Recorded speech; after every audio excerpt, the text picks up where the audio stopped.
JT is the best American NBA player in the game right now. That's no glaze, there's just no doubt about it. So all the hate, especially when it's coming from a random person like Brandon Jennings, is always confusing to me.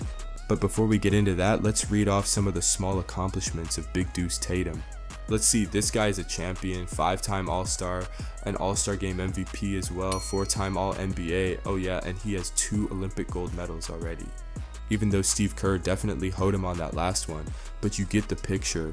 I'm not even going to go into what Brandon Jennings has done because, despite what it might look like after this video, I actually used to love watching BJ do his thing for Milwaukee, and I feel like his Detroit years before the injuries was supremely underrated, but we can't let this disrespect slide. The whole cast on the Gilbert Arenas podcast comes off as a bunch of dudes that think they was better than they actually were. I mean, at least Gil defended JT a little bit, but the rest of the guys, especially Jennings, feel like straight haters at times. Oh yeah, yo, while I'm on my rant, hey, Jayson Tatum's trainer. Yo, Jayson Tatum? He had an issue with me saying that Jayson Tatum was soft, one of the softest Boston Celtics superstars ever. Uh-oh, Mr. Big Time. Oh, shit. Since you're his trainer, make sure he gets Finals MVP this year. Ooh. It's funny, Gil's the only one on this set that you can say was actually a real superstar at one point. But I get it, this podcast still has good vibes, but it's like having a sports podcast with your buddies, criticizing players that you know would most likely smoke you 1v1. Anyways, it's not just BJ hating on JT. There were a ton of people in the comments co-signing what was being said about Jayson being soft or overrated, which I don't really understand what you want from this man. He literally puts his head down, takes care of his son, and just hoops. Stays out of trouble and everything. I guess the most you can say is he's boring, but sheesh. I wonder if Tim Duncan would get this kind of slander if he was playing today. I mean, they had similar upbringings into the league.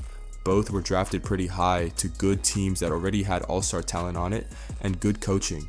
Both stay out of trouble for the most part, and both have textbook moves on the court that you wouldn't really classify as flashy. But I guess you could say JT acts a little more corny sometimes and comes off as a kid trying to fit in when he copies a lot of iconic moments from people who have already done it. Everybody wants to know what I would do if I didn't win. I guess we'll never know. Everybody will wonder what would happen if we didn't win.